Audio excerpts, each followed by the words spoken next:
દિવાળી એટલે હર્ષો ઉલ્લાસનો તહેવાર। દિવાળીના દિવસે કોઈ નાના મોટા વડીલો ફટાકડા ફોડીને ઉજવણી કરે છે, પણ આ ફટાકડા ફોડવાથી આપણા સ્વાસ્થ્યને પણ નુકસાન થાય છે, જેથી ખૂબ સાવચેતી સાથે આપણે ફટાકડા ફોડવા જોઈએ, કારણ કે ઘણા ફટાકડા ખૂબ ધુમાડો ઉત્પન્ન કરતા હોય છે, જે સ્વાસ્થ્યને નુકસાન પહોંચાડે છે અને ઘણા રોગોને આમંત્રણ પણ આપે છે।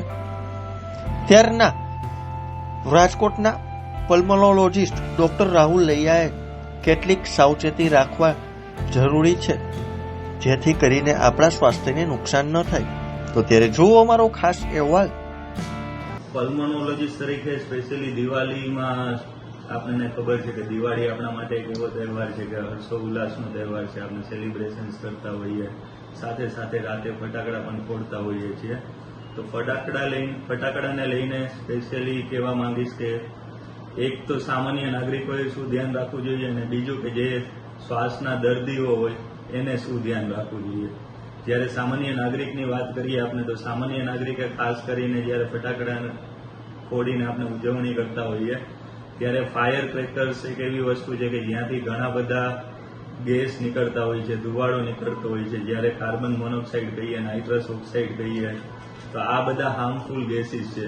તો ખાસ કરીને સામાન્ય નાગરિકે ધ્યાન રાખવું જોઈએ કે જ્યાં વધારે ધુવાડો રહેતો હોય અથવા એવા ફટાકડા ના ફોડવા જોઈએ કે જેના લીધે વાતાવરણ પણ પ્રદૂષિત થાય, તેની સાથે સાથે એ વાતાવરણ પ્રદૂષિત થવાના લીધે આપણી હેલ્થને પણ નુકસાન થાય।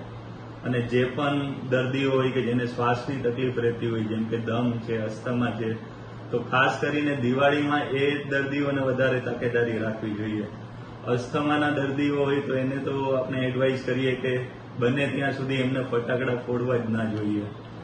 જો ફટાકડા ફોડે તો એના લીધે એમને જે એલર્જીનો કોમ્પોનેન્ટ છે કે જેના લીધે અસ્થમા ટ્રિગર થતું હોય છે, અસ્થમાની તકલીફો વધતી હોય છે, તો એ બધી વધવાની શક્યતા ઘણી બધી વધી જતી હોય છે।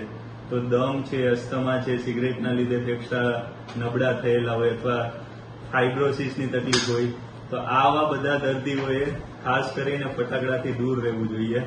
અને સામાન્ય નાગરિક જ્યારે ફટાકડા ફોડતા હોય તો એમને ખાસ કરીને માસ્ક પહેરી શકીએ, આપણે ફટાકડાની જગ્યાએ ઇકો ફ્રેન્ડલી દિવસ આપણે યુઝ કરી શકીએ, પ્લસ કે આપણે બોડીને હાઇડ્રેટ રાખવું બહુ જરૂરી છે દિવાળી દરમિયાન। તો બને એટલું વધારે પાણી પીવું જોઈએ।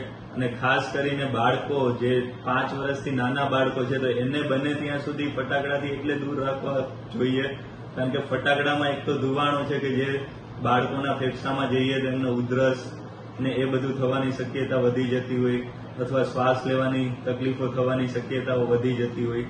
તો બાળકોને ખાસ કરીને જે 5 વર્ષથી નાના બાળકો છે એને ફટાકડાથી દૂર રાખવા જોઈએ। બીજું કે ફટાકડાના લીધે જે નોઇઝ પોલ્યુશન આવતું હોય એના લીધે પણ ઘણીવાર બાળકોને ઘણી બધી તકલીફ થતી હોય છે। ખાસ કરીને જે 1 વર્ષ અથવા 2 વર્ષથી નાના બાળકો છે કે જે બોલતા ના શીખ્યા હોય, તો એમને આવા બધા નોઇઝ પોલ્યુશનથી એટલે દૂર રાખવા જોઈએ, કારણ કે એક તો એ બીમાર પડી શકે છે, બીજું કે એમને ઘણીવાર એ અવાજની આદત ના હોય, અને એ અવાજ જ્યારે એમના કાન પર પડે ત્યારે ઘણીવાર બાળકો ચમકી જાય છે, બાળકોનું એટેન્શન જતું રહે છે અને બાળકો ગભરાઈ જાય છે। તો બને તો બાળકોને આપણે ફટાકડાથી દૂર રાખવા જોઈએ। દિવાળી પછી આવા કોઈ કિસ્સા આવતા હોય છે કે આવી રીતના?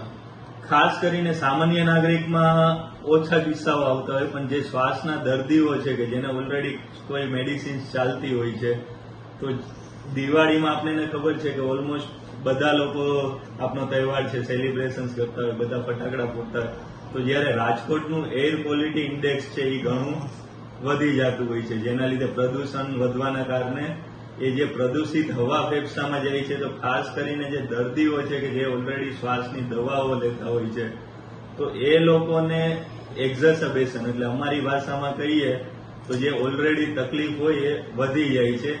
તો જનરલી આવા બધા કિસ્સાઓ દિવાળી પછી વધતા હોય છે।